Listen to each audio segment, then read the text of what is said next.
നമസ്കാരം. ടാക്സിക്കാരൻ ബോസിന്റെ മറ്റൊരിലേക്ക് എല്ലാ മാന്യ പ്രേക്ഷകർക്കും സ്വാഗതം. സോഷ്യൽ മീഡിയ ഇന്ന് നമ്മൾ തുറന്നാൽ മുസ്ലിം സമുദായത്തിൽപ്പെട്ട ആളുകൾ തമ്മിൽ ഏറ്റുമുട്ടുന്നതാണ് നമ്മൾ കാണുന്നത്. അതിപ്പോ കുറച്ചു നാളായി തങ്ങൾമാരെ മാത്രം ടാർഗറ്റ് ചെയ്ത് വരുന്നതാണ് ഏറ്റവും സങ്കടകരമായ കാര്യം. ഞാനിപ്പോൾ ഈ വീഡിയോ ചെയ്ത് ചില ആളുകൾക്ക് ബുദ്ധിമുട്ടുണ്ടാക്കുന്നു എന്നുള്ളത് വാസ്തവമാണ്. കാരണം അവർ എന്താണോ പ്ലാൻ ചെയ്യുന്നത് അതിന് ഓപ്പോസിറ്റ് കാര്യം സത്യം അന്വേഷിച്ചുകൊണ്ട് പറയുന്നതാണ് അവരുടെ പ്രശ്നം. കാര്യങ്ങൾ തിരക്കി പറയുന്നത് അത് സത്യം വിളിച്ചു പറയുന്നത് അവർക്കൊട്ടും ദഹിക്കുന്നതുമില്ല. അതറിയാൻ ചില കമന്റുകൾ എന്റെ വീഡിയോയ്ക്ക് താഴെ ചിലർ വന്ന് രേഖപ്പെടുത്തുമെന്ന് ഞാൻ കാണുന്നുണ്ട്. അവരുടെ പ്രൊഫൈലുകൾ നമ്മൾ അന്വേഷിച്ചു പോകുമ്പോൾ നമ്മൾ കാണുന്നത് വളരെ ഞെട്ടിപ്പിക്കുന്ന കാര്യങ്ങളാണ്. കാരണം അവർ ഇവിടെ ഉയർത്തിപ്പിടിക്കാൻ ശ്രമിക്കുന്ന ആദർശങ്ങൾക്ക് എതിരഭിപ്രായമാണ് ഞാൻ പറയുന്നത് മുഴുവൻ.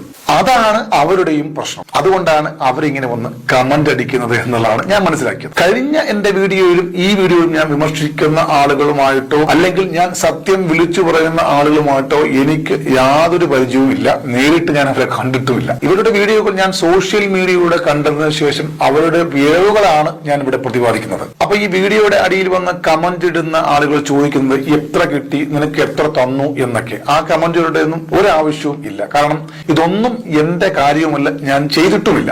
അവരോട് എനിക്ക് ഒന്നേ പറയാനുള്ളൂ, യൂട്യൂബിൽ നിന്ന് കിട്ടുന്ന വരുമാനം കൊണ്ട് ജീവിക്കുന്ന ഒരാളല്ല ഞാൻ ഒരു ഡ്രൈവറാണ്. ബസ് ലോറിയൊക്കെ ഓടിക്കുന്ന ഒരു ഡ്രൈവറാണ്.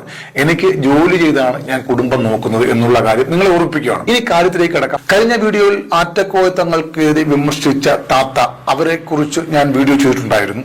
ഇപ്പോൾ അവർ തെളിവുകൾ നൽകാമെന്ന് പറഞ്ഞ കാര്യങ്ങൾക്കൊന്നും ഇതുവരെയും യാതൊരു തെളിവുകളും ഇവിടെ സോഷ്യൽ മീഡിയയിൽ വന്നിട്ടില്ല.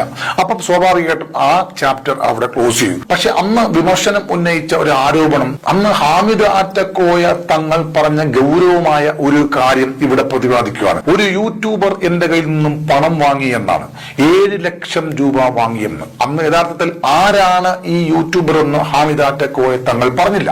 പക്ഷെ എന്നാൽ ഇന്ന് അതിന്റെ സത്യം പുറത്തു വന്നിരിക്കുന്നു. അത് പറയുന്നത് ഹാമിദ് ആറ്റക്കോയ തങ്ങളാണെന്ന് ഞാൻ പറയുന്നില്ല. കാരണം ഇത് പറയുന്ന ആള് മറ്റൊരു തങ്ങളാണ്. ആ തങ്ങൾ പറയുന്നത് നമുക്കൊന്ന് കേട്ടുവരാം. ഹൈദർ പൈസ വാങ്ങിയതാണ് ഇപ്പൊ എനിക്ക് മനസ്സിലായി. കാരണം ഹൈദർ എന്ന് പറഞ്ഞു കഴിഞ്ഞാൽ ഞാൻ ഇയാളെ പരിചയപ്പെട്ടത് പറഞ്ഞാല് ഒരു 2 വർഷം മുമ്പാണ്. ഞാൻ ഒരൊറ്റ വട്ടം ഇയാളെ നേരിട്ടിട്ടുള്ളൂ. ഈ ഹാമിദിന്റെ വിഷയം ഇങ്ങനെ കത്തിക്കാനുള്ള സമയത്താണ് എന്ത് ചെയ്യുന്നത്, ഇയാളുമായി ബന്ധപ്പെട്ട ആളുകൾ ആരെങ്കിലും ഉണ്ടോ എന്ന് വെച്ചിട്ട് ഒരു മെസ്സേജ്. കാരണം എനിക്ക് അന്ന് ഇയാൾ ഇവിടെ വന്നിട്ട് എന്റെ അമ്മ പറഞ്ഞത് എനിക്ക് ഭയങ്കര സങ്കടമായി. ഹാമിദ് ഇവിടെ വന്നിട്ട് ഇങ്ങോട്ട് വീട്ടിൽ വന്നില്ലല്ലോ എന്ന് പറഞ്ഞു. അപ്പൊ നമുക്കൊരു സങ്കടം ഉണ്ടാവില്ലേ. ഇങ്ങനെയാണ് ഈ ഫേസ്ബുക്കിലെ ഹൈദറിന്റെ ഓരോ കാര്യം. അങ്ങനെയാണ് ഹൈദറിന് ഞാൻ മെസ്സേജ് അയക്കുന്നത്. അങ്ങനെയാണ് ഹൈദർ എന്ത് ചെയ്തത്, എനിക്ക് നമ്പർ തന്നിട്ട് അങ്ങനെയാണ് ഇയാളത് 2 ഫോട്ടോ ഞാൻ എന്ത് ചെയ്തത്, 2 ഫോട്ടോ ഞാൻ ഹൈദറിന് അയച്ചു കൊടുത്തിരുന്നു. ഹാമിദിന്റെ അങ്ങനെ ഒരു ബന്ധം. പക്ഷെ ഈ ഹാമിദ് എന്താ പറഞ്ഞത്, ഹൈദറും എന്റെ ഉസ്താദിന്റെ മക്കളും കൂടിയിട്ടാണ് എന്ത് ചെയ്തിരിക്കുന്നത്, പിന്നെ എന്നെ ഇല്ലായ്മ ചെയ്യാൻ വേണ്ടി നോക്കുന്നത്. പക്ഷെ എന്റെ കയ്യിൽ നിന്ന് ഹൈദർ പൈസ വാങ്ങി അറിയുമ്പോ ഞാനതിൽ ഉൾപ്പെട്ടല്ലോ. കുറച്ച് ദിവസങ്ങൾക്ക് മുമ്പ് ആറ്റക്കോയത്തങ്ങൾക്കെതിരെ വലിയ തെളിവുകൾ ഉണ്ടെന്നും പറഞ്ഞ ഒരു താത്ത വന്നിരുന്നു. അവസാനം അവർ പറഞ്ഞു തെളിവുകളെല്ലാം തരാമെന്നും ഞാൻ തരും, നേരിട്ട് ഞാൻ ആറ്റക്കോയത്തങ്ങൾ എനിക്ക് കാണണം, നേരിട്ട് കണ്ടാൽ ഞാൻ കൊടുക്കും എന്നൊക്കെ പറഞ്ഞു. പക്ഷേ പിന്നെ ഇപ്പോൾ അവരുടെ വിവരം യാതൊരു വിവരവുമില്ല. അവരെവിടാണെന്ന് പോലും അറിയില്ല. പിന്നെ അവർ സോഷ്യൽ മീഡിയയിൽ കണ്ടതുമില്ല. അതിനുശേഷം ഇപ്പോൾ വന്നിരിക്കുന്നത് ആറ്റക്കോയത്തങ്ങളുടെ സന്തത സഹചാരിയും മറ്റൊരു തങ്ങളുമായ ഒരു സാധു മനുഷ്യനാണ്. അദ്ദേഹം യൂട്യൂബർമാരുടെ പിടിയിൽപ്പെട്ട് ആറ്റക്കോയത്തങ്ങൾക്കെതിരെ ആരോപണം ഉന്നയിക്കുകയാണ്. അദ്ദേഹം ഹാമിദ് ആറ്റക്കോയത്തങ്ങൾക്കെതിരെ ബോംബെയിൽ നടന്ന ഒരു സംഭവത്തെ കുറിച്ച് പറയുന്നത് നമുക്കൊന്ന് കേട്ടുവരാം. അപ്പൊ ഞാൻ റൂമിലുണ്ട്. പുള്ളി ഞങ്ങൾ കഴിഞ്ഞ് 8 മണിക്ക് അപ്പൊ അവിടെ ഇരിക്കുകയാണ്. ഇവര് വന്നപ്പോ ഞാൻ പറഞ്ഞു അന്തർ വീട്ടിൽ പറഞ്ഞു. പുള്ളിയിരുന്നു. അപ്പൊ ഹാമിദ് എന്തുണ്ട് കുളിക്കാൻ വേണ്ടി ഞങ്ങൾ വേറെ വീട്ടിലാണ് റൂമിലാണ് പോക്ക്. ഞാൻ കുളിക്കാൻ ഞാൻ പോയിക്കുന്നു. അപ്പൊ ഞങ്ങൾ രാവിലെ കഴിഞ്ഞ ഒരു ഷട്ടറുണ്ട് റൂമിൽ, അത് തുറന്നിടും വെളിച്ചം വരാൻ വേണ്ടിട്ട്. അപ്പൊ ഹാമിദിനോട് പൂർണ്ണാമിദ് ഇങ്ങനെ ആ പെണ്ണിന് വന്നിക്കണം, ഇരിക്കാൻ പറയും, ഞാൻ ഇപ്പോൾ വരാം കുളിക്കാനാണ്. ഞാൻ പറഞ്ഞു വരും. അപ്പൊ ഹാമിദ് എന്ത് ചെയ്തിരിക്കണ്, ഒരു പിന്നെ പോളിസ്റ്ററിന്റെ തുണിയാണ്. പണ്ടൊക്കെ വല്യമാരൊക്കെ അവിടുന്ന് നല്ല വെയിൽ അടിക്കണ്ടല്ലോ. അപ്പൊ അതിങ്ങനെ വന്നപ്പോ പുറത്തുകൊണ്ട് ഇങ്ങനെ ഇട്ടിങ്ങനെ നടന്നിങ്ങനെ വരുന്നുണ്ട്. ബനിയൻ മുട്ടിട്ടില്ലട്ടോ, തുണി ബാക്കി ഫുള്ള് കാണുന്നുണ്ട്. അപ്പൊ എന്നോട് പറഞ്ഞു, നിങ്ങൾ എന്റെ അവിടെ ആങ്കറിന്റെ ഉള്ളില് തോപ്പുണ്ട്, വെള്ള തോപ്പും ഞാൻ പറഞ്ഞു അടുത്ത് തരില്ല. കാരണം ആ പെണ്ണുങ്ങളൊക്കെ അവിടെ ഇരിക്കാണ്. അടുക്കുന്ന സമയത്ത് മൂപ്പര തുണിയാളെ കൂട്ടത്തില് ഇന്നർവേറൊക്കെ ചാടി എനിക്ക് വസ്ത്രത്തിൽ എനിക്ക് മോശമല്ലേ, അത് ചാടി പിന്നെ എടുത്തുമ്പോ അതുകൊണ്ട് ഞാൻ അടുത്ത് തരില്ല. നിമിഷ നേരം കൊണ്ട് മൂപ്പര് ഇങ്ങനെ നിന്നിട്ട് പുറത്തുനിന്ന് ഇങ്ങനെ ആലോചിച്ചു. നിങ്ങൾ മുത്തപ്പ ഒരു കാര്യം ചെയ്യും, ഓരോട് പറയും നിങ്ങൾ എന്ത് ഉദ്ദേശം വെച്ചിട്ടാണ് അങ്ങോട്ട് വന്നിരിക്കുന്നത്, നിങ്ങളുടെ രോഗം എന്താണ്, നിങ്ങളത് മനസ്സിൽ കരുതിക്കൂടിയും അള്ളാഹിനോട് ദുആ ചെയ്തോടും കണ്ണ് മൂടിയിട്ട് 7 പ്രാവശ്യം സൂറ ഫാത്തിഹ പഠിച്ചു. ഫാത്തിഹ സൂറത്ത് ചെല്ലാൻ വേണ്ടി പറഞ്ഞു. ഇയാൾ പറഞ്ഞ മാതിരി ഇവര് കണ്ണുമൂടി എല്ലാ പെണ്ണുങ്ങളും ഒരേ സ്വരത്തില് നല്ല ഒച്ചത്തിൽ ഇങ്ങനെ ചെല്ലുകയാണ്. ഇയാള് നേരെ റൂമിലേക്ക് വന്നു. ഒരു പാമ്പിനെ മുന്നിൽ കൊണ്ട് വെച്ചാൽ ഇവര് കണ്ണു തുറക്കൂല. കാരണം ഇവർക്ക് എന്താണ് ഇവരെ അസുഖം ഇയാൾ വിശ്വാസമാണ്. ഇയാൾ ഇവരെ മുന്നിൽ വന്നിട്ട് ആങ്കർമെന്ന് ഇയാൾ ഇന്നർ ഇട്ടു, ഈ തോപ്പിട്ടു. ഞാൻ ചിരി വന്നിട്ട് എന്റെ കൈ ഇങ്ങനെ കടിച്ചിട്ട് ഞാൻ പുറത്തേക്കാണ് പോയി. മുംബൈയിൽ വെച്ച് നടന്ന ഈ സംഭവം സത്യത്തിൽ ആറ്റക്കോയ തങ്ങൾ ചെയ്തത് ശരിയാണ് എന്നേ പറയാൻ കഴിയൂ. കാരണം ആറ്റക്കോയ തങ്ങളും ഇദ്ദേഹവും കൂടി ഒരു റൂമിലാണ് അവിടെ ബോംബെയിൽ താമസിച്ചത്. ഈ ആറ്റക്കോയ തങ്ങൾ പറഞ്ഞത് ഒരു കണക്കിന് ശരിയാണെന്ന് എനിക്ക് പറയാൻ കഴിയും. കാരണം ഈ തങ്ങളെ ബോംബെയിലേക്ക് കൊണ്ടുപോകുന്നത് ഈ തങ്ങളുടെ ഉമ്മ പറഞ്ഞതിന് ശേഷം ഹമീദ് ആറ്റക്കോയ തങ്ങളാണ് ബോംബെയിലേക്ക് പോകുന്നത്. ബാക്കി ചരിത്രങ്ങളൊക്കെ നിങ്ങൾക്കറിയാം, ഇവർ തമ്മിലുള്ള ബന്ധങ്ങളൊക്കെ ഞാൻ പറയുന്നില്ല, അതെല്ലാം സോഷ്യൽ മീഡിയ കൂടെ പറഞ്ഞത് നമ്മൾ കേട്ടതുമാണ്. അങ്ങനെ ബോംബെയിൽ എത്തി ഇവർ താമസിക്കുന്നത് ഒരു റൂമുള്ള ഒരു സ്ഥലത്താണ് താമസിക്കുന്നത്. ആ റൂമിൽ ഇദ്ദേഹം കുളിക്കാൻ പോയപ്പോൾ കുറച്ച് സ്ത്രീകൾ അവിടെ വന്ന് ഇരുന്നു. അപ്പൊ സ്വാഭാവികമായിട്ടും കുളിക്കാൻ പോയിട്ട് ഡ്രസ്സ് മാറാൻ പറ്റാത്തൊരവസ്ഥ വന്നു. അങ്ങനെ ഹാമിദ് ആറ്റക്കോയ തങ്ങൾ ഡ്രസ്സ് എടുത്തു കൊടുക്കാൻ വേണ്ടി ഈ തങ്ങളോട് പറഞ്ഞപ്പോൾ അദ്ദേഹം അത് ചെയ്തില്ല. അപ്പൊ പിന്നെ എന്താണ് അവിടെ മാർഗമുള്ളത്? ഡ്രസ്സ് എടുക്കാൻ ഈ റൂമിൽ ആൾക്കാർ ഇരിക്കും, അവരെ ഇറങ്ങിപ്പോവാൻ പറയാനും കഴിയില്ല. അപ്പൊ സ്വാഭാവികമായിട്ടും ഇദ്ദേഹം അവിടെ വെളിയിൽ നിന്നുകൊണ്ട് ഇങ്ങനൊരു സാധനം പറഞ്ഞു. അത് ഈ തങ്ങൾ അവിടെ പറഞ്ഞപ്പോൾ അവരത് ചെയ്തപ്പോൾ ഇദ്ദേഹം അകത്ത് കയറി പോവുകയും ചെയ്തു, അല്ലേ? കാരണം അതൊരു തെറ്റുമല്ല. കാരണം സ്ത്രീകളോട് നഗ്നത പ്രദർശനം നടത്തിയല്ല അദ്ദേഹം അകത്തേക്ക് പോയത്. അപ്പൊ അതൊന്നൊരു വലിയ സംഭവം ആക്കി എടുക്കുന്നത്, അതൊക്കെ വലിയ ആരോപണം വിധേയമായി സോഷ്യൽ മീഡിയയിൽ പറയുന്നതിനകത്ത് ഞാൻ അതിനെ യോജിക്കുന്നില്ല. അത് അദ്ദേഹം ചെയ്ത് ശരി തന്നെ എന്നാണ് നമുക്ക് സ്വാഭാവികമായി മനസ്സിലാവുന്ന ഒരു കാര്യം. അതവിടെ നിൽക്കട്ടെ. അടുത്തത് ഇദ്ദേഹം പറഞ്ഞൊരു ആരോപണം നമുക്ക് കേൾക്കാം. വാപ്പ പോണ സ്ഥലത്തൊക്കെ ഉണ്ട് ഹാമിദിനെ, ബാംഗ്ലൂര്, മൈസൂര്, അതുപോലെ തന്നെ വയനാട്, ഗൂഡല്ലൂര് ഭാഗത്തൊക്കെ ഈ ഹാമിദിനെ കൊണ്ടുവരുന്നുണ്ട്. അവിടുത്തെ ആളുകൾക്കൊക്കെ അറിയാം. രാജ്യത്ത് എന്ന് പറഞ്ഞാല് സമ്മതം എന്നാണ്. വാപ്പ മരണപ്പെട്ടിട്ട് ഇന്ന് 21 കൊല്ലായി. ഇയാൾ പറയുന്ന വീഡിയോയിൽ വന്നിട്ട് എന്റെ വാപ്പ മരിക്കുന്നതിന്റെ 10 ദിവസം മുമ്പ് ഇയാളെ പോയി കണ്ടിട്ട് വാപ്പ സമ്മതം കൊടുത്തു എന്നാ പറയുന്നത്. പക്ഷെ അതില്ല, അങ്ങനല്ല. വാപ്പ ഇയാളെ അന്വേഷിച്ചു. ഇയാൾ ഇതിനുണ്ടെന്ന് അവിടുത്തെ ആളുകൾ വാപ്പാനോട് പറഞ്ഞപ്പോ വാപ്പ ഇനിയും പോയിട്ടുണ്ട്. അവിടെ പറയലുണ്ട്, ഒരു വണ്ടിയിൽ വന്ന് ഇറങ്ങാൻ ഇയാള്. നമ്മളെ തേയിലത്തോട്ടത്തിൽ നിന്ന് നിങ്ങൾക്ക് കണ്ടിരിക്കും, നമ്മള് കൂടുതൽ റൂട്ടി വൈക്ക് വയനാടൊക്കെ പോകുമ്പോ തേയിലത്തോട്ടത്തിൽ നിന്ന് നമ്മള് ട്രാക്ടറിൽ ഈ മറ്റേ തേയില നിറച്ചു വരുന്ന വണ്ടിയില്ലല്ലോ, ആ വണ്ടിയിൽ വന്ന് ഇറങ്ങുന്ന രംഗാണ് ഇവര് കാണുന്നത്. അപ്പോഴാണ് വാപ്പാക്ക് ഭയങ്കര സങ്കടമായി. ഉമ്മ പറയുന്നുണ്ട്, കണ്ണ് നിറഞ്ഞു, ഈ കുട്ടീനെ എന്തിനാണ് വാപ്പ വളർത്തിയത്, പഠിപ്പിച്ചത് എന്നൊക്കെ. അപ്പൊ വാപ്പ പറഞ്ഞു പഠിക്കാൻ പോണില്ലെന്ന് ചോദിച്ചു. നീ പഠിക്കുന്നില്ല ചോദിച്ചു. ഇല്ല, ഞാനിവിടെ തന്നെ ഇങ്ങനെ തുടരാണ്. അങ്ങനെ മൂപ്പര് പറഞ്ഞത്. അപ്പൊ എന്നാ ശരി, നിങ്ങൾക്കൊരു മാർഗം ഞാൻ കാണിച്ചു തന്നിട്ടുണ്ടല്ലോ. അങ്ങനെ അപ്പൊ മൂപ്പരോട് ഇങ്ങനെ പറഞ്ഞിട്ടുണ്ട്, ചികിത്സ എന്നുള്ള രീതിയിൽ ഒരു മാർഗം ഞാൻ കാണിച്ചു തന്നിട്ടുണ്ടല്ലോ, അങ്ങനെ പറഞ്ഞിട്ടുള്ളൂ. നിങ്ങൾക്ക് അങ്ങനെ വേണമെങ്കിൽ അങ്ങനെ ചെയ്തുകൂടെ, അങ്ങനെ പറഞ്ഞിട്ടുള്ളൂ. അപ്പൊ അങ്ങനെ ഇജാസത്ത് കൊടുത്തു. എന്റെ വാപ്പ മരിക്കുന്നതിന് മുമ്പ് 10 ദിവസം മുമ്പ് ആമിദിനെ കാണാനൊന്നും ചെന്നിട്ടില്ല. എന്റെ അമ്മ പറഞ്ഞു അങ്ങനെ ഉണ്ടായിട്ടില്ല. വാപ്പ മൈസൂരിൽ ഏതോ നാട്ടിലേക്ക് വന്ന് തിരിച്ചു പോകുമ്പോ അന്ന് ഉമ്മാനെയും കൂട്ടിട്ടാ പോയിക്കണത്. പോയിതന ഞങ്ങൾ അറിയുന്ന ആൾക്കാരൊക്കെ ഉണ്ട്, കതിരാക്കാനൊക്കെ അവിടെ നിൽക്കല് വാപ്പ, എനിക്കൊക്കെ അറിയാം. അന്ന് അമിതിനെ കണ്ടിരുന്നത്. അപ്പൊ അമിതിനോട് പറഞ്ഞു, കാക്കാന്റെ കുട്ടിനെ പഠിപ്പിച്ചത് ഇവിടെ ഈ തേയിലത്തോട്ടത്തിൽ പണിയെടുക്കാനാണെന്ന് അമിതിനോട് ചോദിച്ചു. ഇവിടെ ഇദ്ദേഹം ആരോപിച്ചത് വലിയ പ്രാധാന്യമുള്ള ഒരു കാര്യമാണ്, ഇജാസത്ത്. അതൊരു ചെറിയ കാര്യമല്ല. അത് പണ്ഡിതന്മാരുടെ ഇടയിൽ വലിയ ചർച്ചയുള്ളതും പണ്ഡിതന്മാർക്കെല്ലാം അറിയാവുന്ന ഒരു കാര്യം ഇദ്ദേഹം വളരെ ലളിതമായി പറഞ്ഞു എന്നേ ഉള്ളൂ. എന്താണ് ഇജാസത്ത് എന്ന് പറഞ്ഞാൽ ഞാൻ മനസ്സിലാക്കിയത്, ഇജാസത്ത് പറഞ്ഞാൽ ഒരു ഇജാസത്ത് നൽകാൻ കഴിവുള്ള ഒരു പണ്ഡിതൻ അല്ലെങ്കിൽ ഒരു തങ്ങൾ അദ്ദേഹത്തിന്റെ കയ്യിൽ നിന്നും ഇജാസത്ത് വാങ്ങുമ്പോൾ അദ്ദേഹം പറയുന്നു, നീ ഇത് ചെയ്തോടാ, എടാ ഹാമിദെ, നീ എന്താടാ ഇങ്ങനെ നടക്കുന്നത്, നിനക്കൊരു പണി ഞാൻ പഠിപ്പിച്ചിട്ടില്ലേ, അതങ്ങ് ചെയ്തു പോയാൽ പോരെ, നിനക്ക് ജീവിച്ചൂടെ എന്ന് പറയുമ്പോൾ സ്വാഭാവികമായിട്ടും അതൊരു ഇജാസത്ത് ആണെന്നാണ് ഞാൻ മനസ്സിലാക്കിയത്. ഇനി അതിലെന്തെങ്കിലും തെറ്റുകളുണ്ടെങ്കിൽ ആർക്കെങ്കിലും തിരുത്താം, അത് കുഴപ്പമില്ല. പക്ഷെ എന്റെ മനസ്സിലുള്ള കാര്യം, ഒരു തങ്ങന്മാരോ അല്ലെങ്കിൽ മഹാന്മാരോ ഇങ്ങനെ ഒരു സംഭവം നമുക്ക് തന്നാൽ അല്ലെങ്കിൽ പറഞ്ഞാൽ നീ ഇത് ഓതിക്കോടാ എന്നൊക്കെ പറഞ്ഞാൽ അത് ഇജാസത്തായിട്ടാണ് എനിക്കറിയാവുന്ന പണ്ഡിതന്മാരും അല്ലൊക്കെ എന്നോട് പറഞ്ഞിട്ടുള്ളത്. അദ്ദേഹം തന്നെയാണ് ഇത് പറഞ്ഞത്. വാപ്പ മരിക്കുന്നതിന് മുമ്പ് അദ്ദേഹം അവിടെ ഒന്നും ചെയ്തോടാ എന്ന് പറഞ്ഞു എന്നപ്പോ അതാണ് ഇദ്ദേഹം ഇപ്പം ചികിത്സ ചെയ്യുന്ന എന്നൊക്കെയാണ്. അത് ഇജാസത്ത് അല്ല എന്ന് അദ്ദേഹത്തിന് മരണശേഷം മകൻ വന്ന് പറയുന്നതിനകത്ത് ഒരു ലോജിക്ക് എന്താണെന്ന് നമുക്കറിയില്ല. അത് പണ്ഡിതന്മാരാണ് അതിന് പറയേണ്ടത്. അപ്പൊ എനിക്കറിയാവുന്ന അറിവ് ഇതാണ് ഇജാസത്ത് എന്ന് പറഞ്ഞാൽ. ഇനി എന്തെങ്കിലും മാറ്റമോ തിരുത്തലോ ഉണ്ടെങ്കിൽ തിരുത്താം, ഞാൻ അത് അംഗീകരിക്കാൻ തയ്യാറാണ്. അല്ലെങ്കിൽ തങ്ങളുടെ അടുത്ത വീഡിയോ വരുമ്പോൾ ഇജാസത്ത് എന്ന് പറഞ്ഞാൽ എന്താണ്, എങ്ങനെയാണ് ഒരാൾക്ക് ഇജാസത്ത് കിട്ടുന്നത്, അത് എങ്ങനെയാണ് അതിന്റെ പ്രവൃത്തി എന്നുള്ള കാര്യം കൂടി തങ്ങളൊന്ന് വിശദീകരിച്ചാൽ കൊള്ളാം. ഇനി തങ്ങളുമായി ഇന്റർവ്യൂ ചെയ്ത ഒരു യൂട്യൂബർ പറയുന്നത് ശ്രദ്ധിച്ചൊന്ന് കേട്ടു നോക്കാം. പൈസക്ക് വേണ്ടിട്ട് ഇതിനൊന്നും വേണ്ടിട്ട് അല്ല പറയണത്, ഇതൊരു ചെട്ടിക്കലല്ല, വിഷയല്ല, ഒന്നുമല്ല. ഒരു ഉറുപ്പ്യ ഈ തരുന്നുണ്ടെങ്കിൽ പോലും അത് മേടിച്ചാണ്ട് എന്റെ വയറ്റിനുള്ളിൽ ഒരു സാധനം ഇറക്കാന് എനിക്ക് താല്പര്യമല്ല. ഹാമിദ് ആറ്റക്കോയ തങ്ങൾ പണം തന്നാൽ ഞാൻ വാങ്ങി എന്റെ പള്ളയിലേക്ക് നിറക്കില്ല എന്നാണ് പറഞ്ഞത്. അപ്പൊ അതിനർത്ഥം എന്താണ്? തന്നാൽ വാങ്ങും, പക്ഷേ പള്ളയിൽ നിറക്കില്ല. അതാണ് പറഞ്ഞത്. എന്നാൽ ഇവിടെ അരിയാഹാരം കഴിക്കുന്ന ആളുകൾക്ക് മനസ്സിലാകുന്ന ഒരു ഭാഷയാണ് മലയാളം. തന്നാൽ ഞാൻ വാങ്ങില്ല, എനിക്ക് അവന്റെ പണം വേണ്ട, അല്ലെങ്കിൽ അദ്ദേഹത്തിന്റെ പണം വേണ്ട എന്നല്ലേ സാധാരണക്കാരായ നമ്മൾ പറയാറുള്ളൂ, അല്ലെ?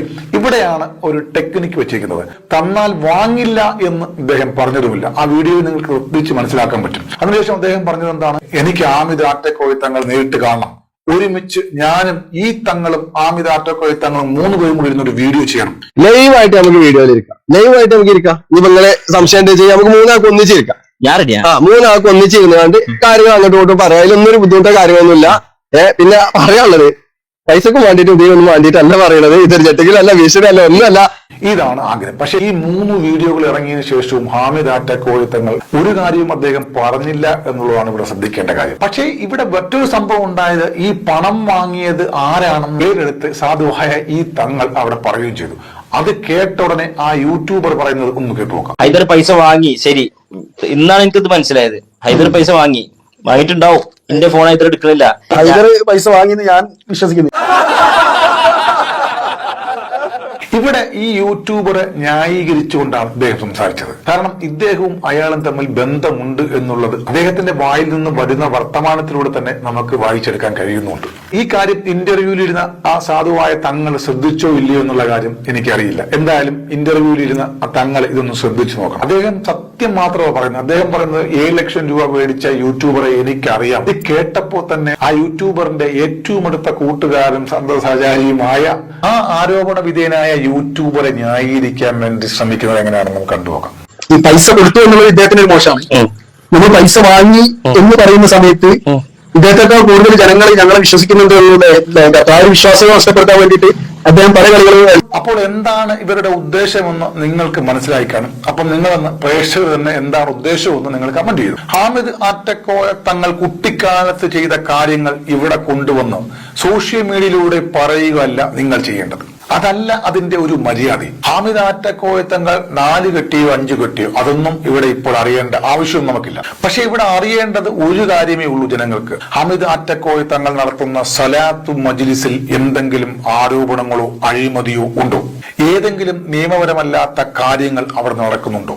അതാണ് നമുക്കറിയാം. ഈ ഒരു യൂട്യൂബർ പറഞ്ഞ ഒരു കാര്യം നമ്മൾക്ക് വളരെ ഇമ്പോർട്ടന്റ് ഉള്ള കാര്യമാണ്. അത് നമുക്ക് അറിഞ്ഞേ പറ്റൂ. കാരണം എന്താ പറയുക, അദ്ദേഹം പറഞ്ഞു പെൺകുട്ടികളെയും കൊണ്ട് ആരും അവിടേക്ക് പോകരുത്, വളരെ ഡേഞ്ചർ ആണെന്ന് പറഞ്ഞു. ഇത് പറയാൻ വേണ്ടി ഇദ്ദേഹത്തിന്റെ കയ്യിൽ എന്താണ് തെളിവുള്ളത്?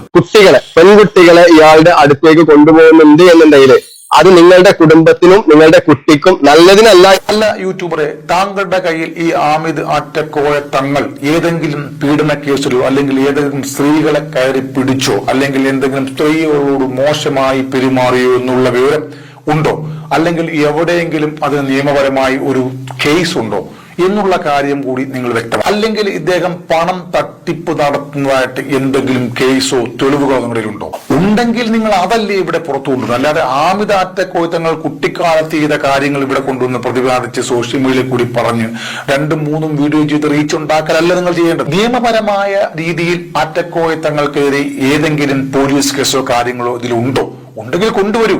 നമ്മൾ നിങ്ങളോടൊപ്പം ഉണ്ട്. ഈ തങ്ങൾമാരുടെ ഫാമിലിയിൽ നടക്കുന്ന കാര്യങ്ങളെ പർവ്വതീകരിച്ചു കൊണ്ടുവന്ന് സോഷ്യൽ മീഡിയയിൽ പറയുന്നത് അത്ര നല്ലതല്ല. കാരണം എന്താ അറിയൂ, തങ്ങൾമാരെ നമ്മൾ ബഹുമാനിക്കുന്നവരാണ്.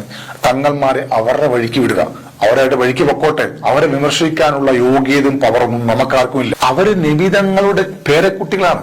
അവർക്കൊന്നും തെറ്റ് ചെയ്യാനൊന്നും കഴിയില്ല. അവർ തെറ്റ് ചെയ്താലും അത് വിമർശിക്കാനും ചോദിക്കാനും നമ്മൾ ആരുമല്ല. അവരവരെ വഴിക്ക് വിടുക.